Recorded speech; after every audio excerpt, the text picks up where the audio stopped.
What an incredible night and what an incredible group of people, what an incredible story that we just saw. I'm absolutely honored to be here this year, and I am here to present the Author of the Year award to a friend of mine, Steve Silberman. Steve is known as an award-winning science writer whose articles have appeared in Wire magazine, The New Yorker, and the MIT Technology Review, among many other publications. Tonight, he's being honored for his book, Neurotribes, The Legacy of Autism and the Future of Neurodiversity. Steve spent more than 5 years working on this book, and the result is a magnificent literary work. This groundbreaking book challenges the way that people think about autism, delving into societal perception of what autism is and disproving myths. This book is engaging and meaningful to a very wide audience, but most importantly, Neurotribes, Steve paints a picture of an autism community that is self-empowered and accepted. Too often, we brush over the dark history of what individuals with intellectual and developmental disabilities, including those with autism, have been exposed to. But that history is a key part of the story. While history does not define those with autism, it is important for the public to understand that the past can,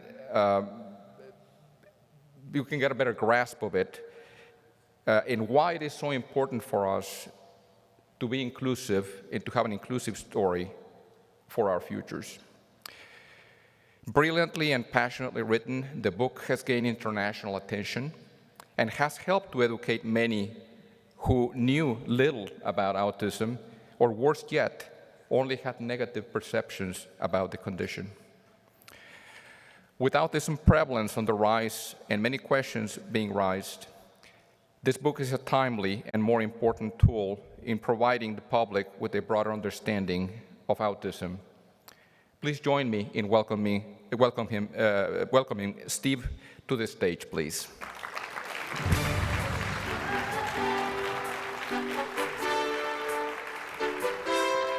Hello. I am truly honored to be here, and I really want to thank the ARC, the committee that selected all of the award winners, and mostly all of you. Right before this wonderful gathering, I went to a VIP reception, and I thought to myself, I'm probably the least VIP person who's here. Really, the VIP people are you, whether you're a self-advocate who is fighting for your rights, a parent who has never lost faith in your child's potential, a clinician or a therapist who is working to enable people to develop their full potential. You guys are the VIPs. I'm just a guy who sits in my room and types on my computer.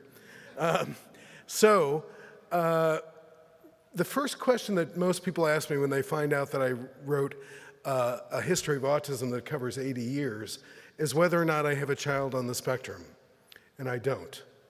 And if they're really hip, they ask me if I'm on the spectrum myself, and I'm not.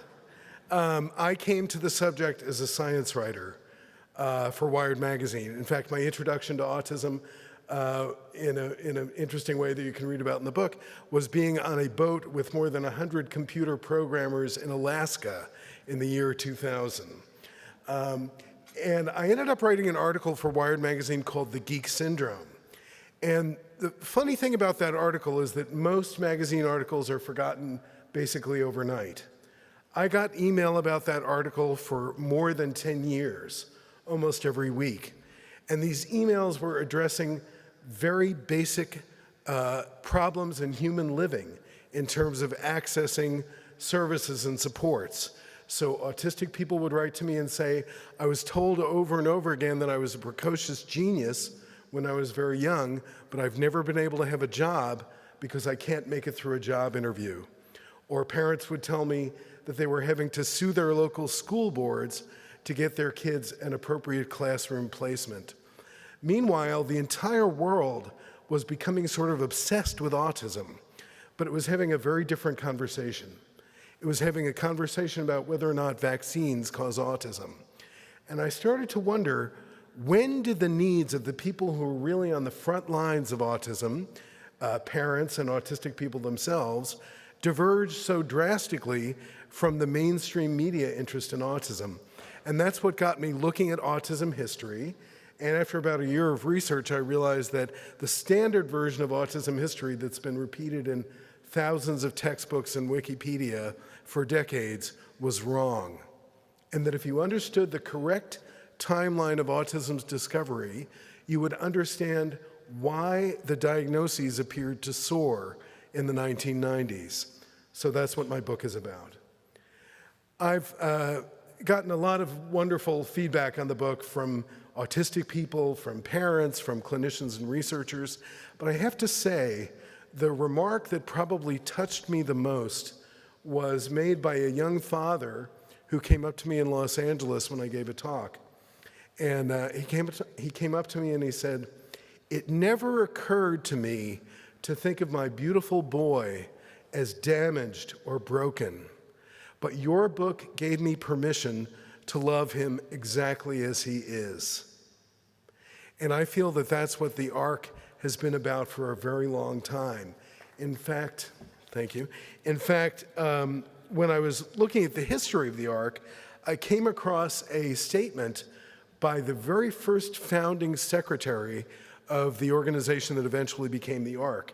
His name was Woodhull Hay, and in 1952, he wrote that one of the seeds of this organization was, quote, "the realization that it is not enough spiritually just to care for one's own child." Now, spiritually is kind of a big word. I don't even know exactly what it means.